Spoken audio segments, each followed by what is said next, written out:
Olá a todos, o meu nome é Carlos Figueiredo, faço parte da Comissão de Trabalho da Rotação Respiratória da SPP.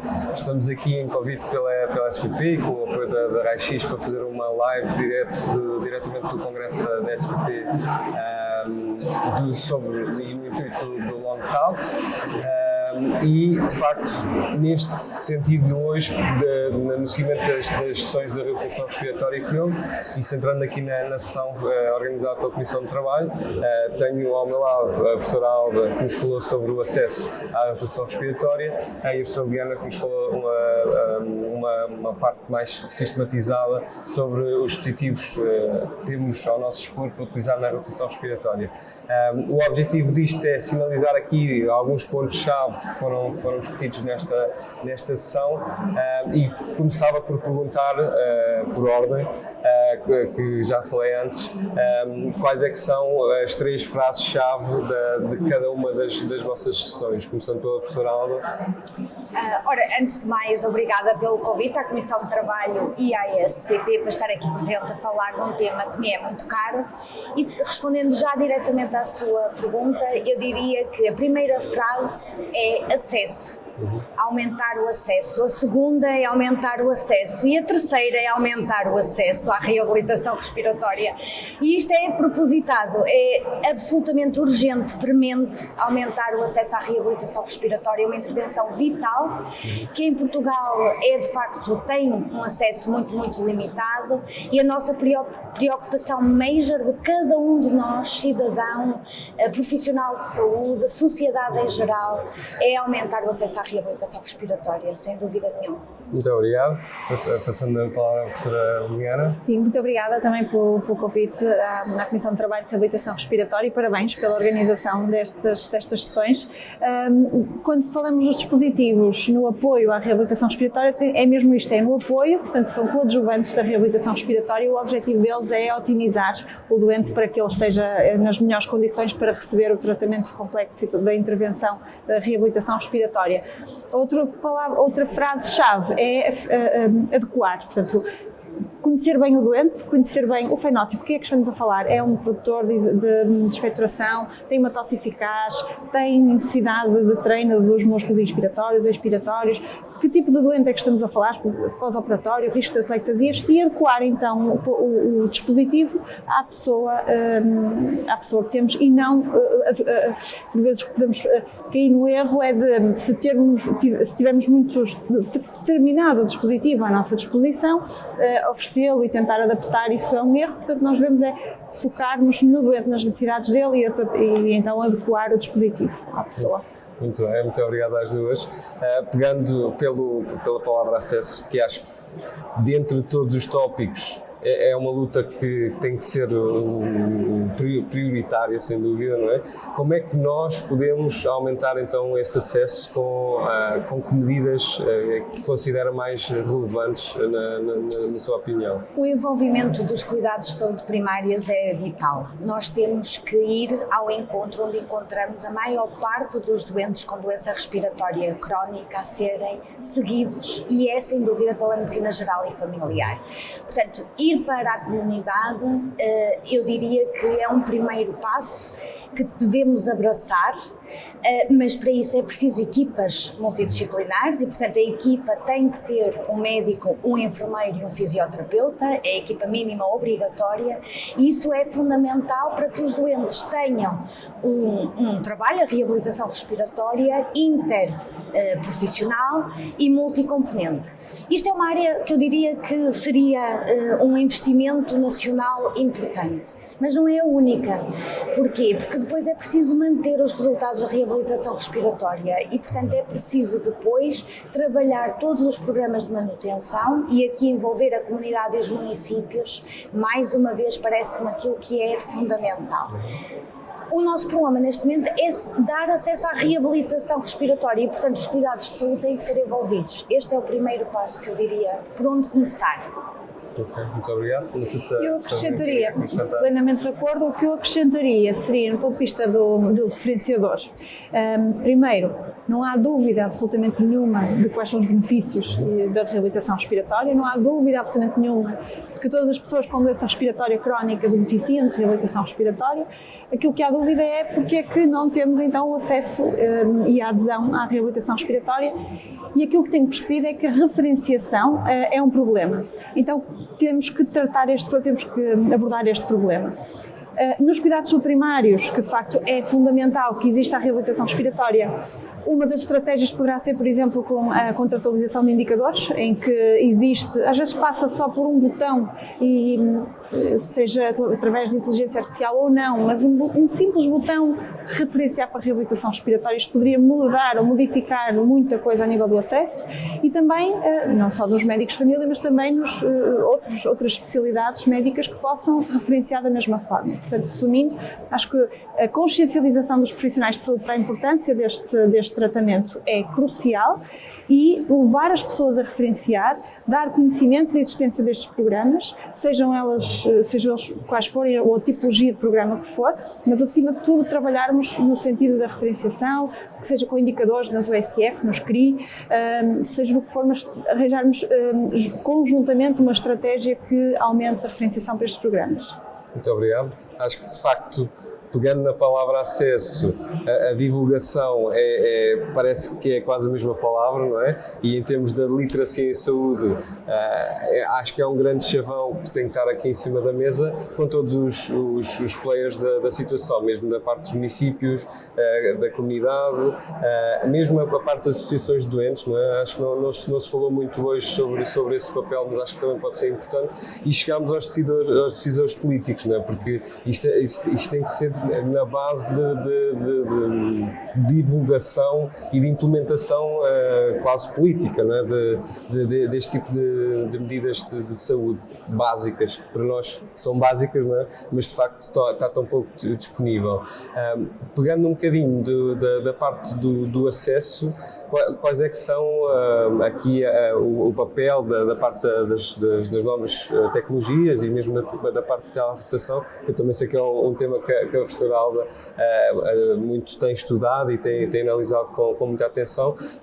Acho que não há dúvida que está em cima da mesa, não é? Como é que nós nos vamos integrar e ajudar a aumentar o acesso pela telereabilitação, não é?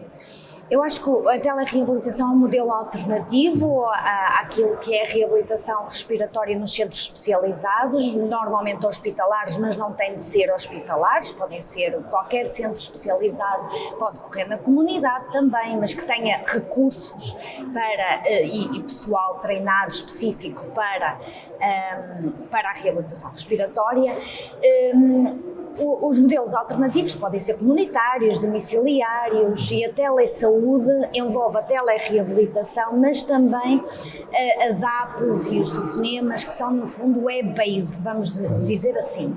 Eles todos têm algum enquadramento. A grande questão aqui é para quem.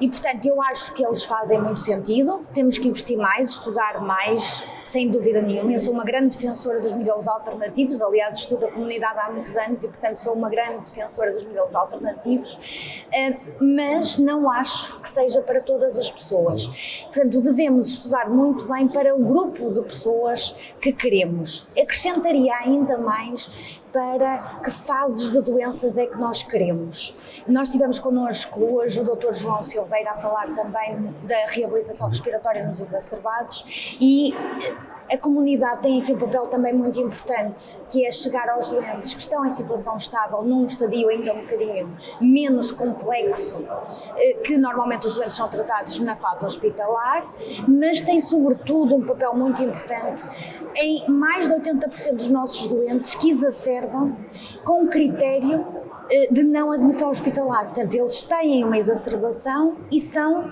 geridos em casa, a sua exacerbação. E esta gestão da reabilitação respiratória dada nesta altura demonstra efeitos e melhorias mais de 10 vezes se tiverem acesso à reabilitação respiratória do que se não tiverem acesso à reabilitação respiratória durante a exacerbação. Portanto, doentes que têm acesso à reabilitação respiratória geridos em casa. Portanto, nós estamos a falar de exacerbações com admissões hospitalares. E hoje o Dr. João mostra-nos também muito, muito bem isto, não é? Que a reabilitação respiratória nas exacerbações e e ele foca-se muito também nessa parte, é importante. Portanto, estes modelos alternativos são para situações estáveis, mas também são para situações agudas, finais de vida, como hoje também abordamos esse tema, não é? Quando um doente não consegue sair do seu domicílio, eu acho muito importante a reabilitação respiratória domiciliária, a telereabilitação. Os modelos híbridos podem ser soluções muito eficazes e custo-eficazes também. De facto, muito importante a integração entre as várias equipas também, não é? Falámos um bocado sobre as SCCIs também e os cuidados paliativos, e acho que são elementos também a ter em conta. Há várias coisas que são sobrepostas, mas acho que até é benéfico haver alguma redundância de alguns tópicos, porque podem ser abordados até de formas diferentes e ser acrescentar de uma forma positiva. Gostaria só de perguntar também à professora Liliana se há alguma questão a acrescentar a esta mesma pergunta. Eu acrescentaria a importância da telereabilitação, da telehealth no geral, nos programas de manutenção. De facto, nós temos vários programas, várias tipologias de programas. Adequá-las ao doente certo é fundamental, assim como a doutora Paula Simão fez questão de mencionar isto. Nós temos que conhecer muito bem o doente para perceber o que é que vai resultar com cada um deles, de modo a que nós tenhamos cada vez mais, uma maior proporção de pessoas a terminar o programa de reabilitação respiratória, porque de facto temos uma baixa taxa de doentes que completa pelo menos 70% deste programa. E para fazermos isto nós temos que ir ao encontro das necessidades e das vontades, dos gostos, das preferências dos utentes. Do ponto de vista da reabilitação respiratória, não há dúvida, o que nós sabemos é que mais de metade tende a repetir programas e no fundo nós estamos a tratar uma doença crónica com tratamento agudo administrado várias vezes. E isto leva-nos à importância da mudança comportamental, de trabalharmos na reabilitação respiratória, trabalhamos isto, a mudança de comportamentos. Nós queremos que a pessoa tenha comportamentos adequados à gestão da sua doença crónica. E a telereabilitação pode também ter um papel fundamental nisto. Claro que nós temos que olhar, mais uma vez, para a distribuição geográfica que temos. Isto vai levar às necessidades e preferências de cada doente, dependendo de onde é que ele se encontra, em que zona do país, mas, acima de tudo, pensar que para manter os benefícios daquele programa é fundamental que ele tenha esta mudança comportamental e que perceba que tem que manter determinadas atitudes e determinados comportamentos no sentido de manter esses benefícios. Se nós temos uma repetição de um programa porque há um benefício claro para o doente, ou porque teve uma exacerbação, ou por outro motivo é preciso repetir o programa, muito bem. Agora, se nós temos de repetir o programa porque os ganhos se dissiparam, aquilo que é, assim como diz a literatura, que acontece, então aí alguma coisa está a falhar. Então parece-me que a telereabilitação, esta telemonitorização pode e deve ser utilizada nesse sentido, como também uma possível estratégia para a manutenção dos benefícios da reabilitação. Muito obrigado. Acho que, pegando nessas palavras, de facto, o que nos falha na manutenção, acho que principalmente é a evidência científica, não é? E ainda, como a evidência científica tem fraca a nível de recomendação, não é? Provavelmente porque os estudos são muito heterogéneos, não é? E nós não sabemos bem o que é que estamos a comparar e às vezes é difícil, eu falo por experiência própria também, estamos a tentar montar essa vertente também de manutenção e de facto é uma área muito cinzenta, não é? Porque não temos grande base de sustentação e acho que a equipa deve-se focar exatamente nisto, na personalização, tanto de cada doente, mas também em cima de tudo de cada equipa e de cada estrutura, não é? Porque cada hospital vai ser diferente, cada grupo de doentes também é muito diferente e de facto acho que na manutenção ainda há mais limitação na standardização de cuidados, na minha perspectiva, não é? Não sei se a professora Alba quer acrescentar aqui algum tópico sobre a manutenção, que é um tópico também discutível, não é? Pronto, eu discordo um bocadinho na medida em que já temos alguma evidência da manutenção e acho que nós podemos conseguir, e temos feito um caminho paulatino, com muito rigor científico, a demonstrar que conseguimos fazer programas de manutenção, trabalhar com os municípios. Muitas das atividades que estão neste momento disponíveis nos municípios são seguras e são de intensidade moderada. e, portanto, cumprem o objetivo de manter os nossos doentes fisicamente ativos e para manter resultados. E isso está razoavelmente demonstrado. Eu acho que há um outro problema associado que foi ligeiramente aflorado ali pela colega Liliana, com o qual eu concordo totalmente, que é a mudança comportamental. A mudança comportamental é de facto muito difícil em todos nós. Sim. Os nossos doentes não são a exceção.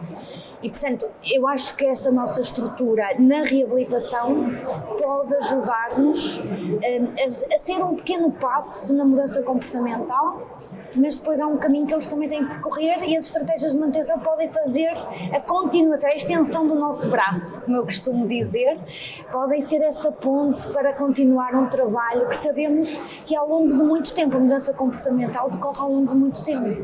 E, portanto, eu acho que nós conseguimos, trabalhando com os municípios, mas temos que envolver os municípios e a comunidade nisto. Mas como o caminho faz caminhando, não é assim? E, portanto, eu acho que a reabilitação respiratória precisa de primeiro ser muito bem implementada no nosso país e depois então sedimentado, e eu não digo depois, talvez em paralelo, este trabalho com a comunidade e com os municípios, acho que seria o mundo ideal. Sim, acho que sem dúvida. Falando um bocado e voltando ao tópico dos dispositivos, não é? Não sei se a professora Liliana quer nos dar aqui alguns alertas alguns tópicos-chave dos dispositivos que falou, mas principalmente se há aqui alguns dispositivos a virem a começarem a ser falados e a começarem a ser implementados de novo na prática clínica ou não, ou se de facto os que temos vão ficar os mesmos que já estão. Eu penso que tenho muito boa experiência e são dispositivos que trazem muito bons resultados para os doentes que estão em programas de reabilitação respiratória, são os dispositivos OPEP. Eles são relativamente fácil acesso a eles e, portanto, relativamente fácil de utilização, não são demasiado dispendiosos e as pessoas conseguem facilmente aprender a utilizá-los, mas claro, têm indicações, são para aquele tipo de doente, um doente produtor. Mas nesses doentes temos bastante dificuldade no programa, na implementação do programa de reabilitação respiratória, na gestão da dispneia, exatamente por causa de serem secretores. Portanto, este tipo de dispositivos são, da experiência que tenho, que é na comunidade, são os dispositivos que devemos continuar a focar-nos, com o alerta da necessidade, da importância de uma técnica correta e de uma boa higienização de todos estes dispositivos. É fundamental educar quer o doente, quer os cuidadores e quer o profissional de saúde que depois vai supervisionar tudo isto. Mas o dispositivo de eleição para estas pessoas, na minha opinião, continuam a ser os OPEP, embora tenhamos a aparecer cada vez mais dispositivos alternativos com mais fácil ou menos ou não acesso a eles e que são bastante dispendiosos. Existem outros dispositivos, não de respiratórios propriamente dito, que podem ser utilizados, podem e devem, que já também se falou hoje, que são os acelerómetros, os podómetros, e que esses podem ter então um impacto fundamental, muito significativo na adesão, mudança comportamental e também, sobretudo, porque permitem dar um feedback instantâneo à pessoa de como é que ela está a evoluir no que diz respeito aos seus objetivos. Vamos olhar para a atividade física, que também é um indicador fundamental quando falamos em reabilitação respiratória. Nós temos a pessoa com a possibilidade de ver um feedback instantâneo de se tenho um objetivo de fazer 5.000 passos, eu tenho que tentar orientar-me pelo feedback que estou a ter no meu podómetro, no meu device, seja ele qual for, e tentar fazer então uns 5.000 ou tentar ultrapassar a minha meta. Isto é motivador, isto é uma estratégia de feedback e isto sabemos que tem impacto depois no que diz respeito à manutenção dos ganhos pela manutenção da atividade física. Acho que são tópicos muito, ou seja, há aqui a redundância e sobreposição de vários assuntos, não é? E de facto a atividade física e a capacidade de exercício efetivamente não são a mesma coisa, não é? E que já sabemos, e um dos princípios básicos de tudo o que é à volta da reabilitação é a especificidade, e nós só conseguimos treinar e evoluir e progredir naquilo que treinamos especificamente, não é? E de facto cada vez mais se fala, mesmo em congressos internacionais, de facto, do papel de uma abordagem mais específica para a atividade física, não é? E que se calhar aí a parte da manutenção também tem que ter muito esses tópicos de atividade física, e há vários modelos, obviamente, que vão sendo mais ou menos praticados, mas acho que dão tópicos e bases fundamentadas, muito da base da parte da psicologia também, há muitos estudos nesse campo da atividade física, e eu acho que temos que olhar para isso e integrar também nos programas de alguma forma. Também já havia alguns estudos, de facto, de integração desse tipo de estratégias da atividade física diretamente dentro da reabilitação pode ser um bocadinho difícil de gerir, né? Mesmo para o doente em termos de expectativa, e lá está, porque estamos a falar de doentes muito diferentes, não é? Às vezes há doentes que acabaram de sair de uma exacerbação e estamos já a pedir para aumentarem muito os passos. Acho que tem que ser bem enquadrado e bem analisado e bem personalizado, mas sem dúvida que são coisas diferentes e devem ter o seu espaço, e acho que dentro da reabilitação qual é que é o melhor timing, acho que ainda estamos um bocado a decidir, e acho que vai depender também, se calhar, muito provavelmente de cada doente, não é? De cada doente e de cada fase, porque as OPEPs são de facto muito interessantes como primeira linha, e foi hoje muito bem falado, mas são muito primeira linha para doentes agudos. Grande parte dos nossos doentes estáveis, se não forem uns grandes secretores, e por exemplo, na nossa prática, nós não temos uma grande prevalência de doentes hipersecretores, então aí os OPEPs não são os exercícios, não são os adjuvantes de primeira linha, eu diria que os de primeira linha são o treino dos músculos respiratórios. E portanto, ou seja, tudo depende um bocadinho. Se formos para os cuidados críticos, por exemplo, o treino dos músculos respiratórios é absolutamente vital nos doentes. Portanto, tudo depende do doente, da fase em que o doente está. Portanto, não querendo eu aqui dizer, parece tudo muito complexo, mas não é verdade, porque eu, se tiver um doente e o avaliar, eu vou conseguir perceber exatamente qual é o tipo de doente que está à minha frente, qual é a fase em que ele se encontra. E se este doente for um doente estável, que não é um doente hipersecretor, que tem uma fraqueza dos músculos respiratórios, eu tenho que treinar tal como treino um quadricípite. É exatamente da mesma forma. E se, por outro lado, é um doente que está estável, que já não tem a fraqueza, que está com uma boa resistência muscular, então se calhar eu posso avançar para a atividade física. Porque fazer as duas coisas, se eu estou a melhorar a capacidade e quero mudar comportamento, em alguns doentes, sobretudo doentes mais avançados, pode ser demasiado ambicioso. E, portanto, depende um bocadinho do quais a literatura diz-nos muito bem quando é que devemos introduzir a mudança comportamental, mais as teorias psicológicas, mas é tudo muito subjetivo, exatamente como estava a dizer. Depende de qual é o doente, qual é a fase em que está, mas o que é de primeira linha e o que é que promovemos atividade física, o que é que promovemos de adjuvante, vai depender de doente para doente. Sem dúvida, muito obrigado. Muito obrigado pela presença de ambas. Acho que foi uma conversa muito agradável e de certa forma informal também para ser até mais interessante para a plateia. Gostava só de agradecer novamente à SPP por nos possibilitar aqui este espaço. E este, no fundo, é um palco para uma divulgação de uma área que nos é muito querida e que de facto precisamos mais pessoas interessadas na área, mobilizar mais profissionais. Falo dos médicos também, mas sem dúvida do resto da equipa multidisciplinar, obviamente, porque acho que o acesso é uma prioridade e tem que ser uma prioridade. Ainda estamos longe do objetivo básico, não é?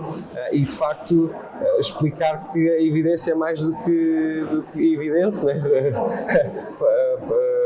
E de facto é um tratamento custo-eficaz e temos que chegar de alguma forma aos decisores para implementar de uma forma mais concisa a reabilitação e mais espalhada, não é? Também falamos desse tópico, mais espalhada no território, da maneira mais eficaz que conseguimos dessa forma.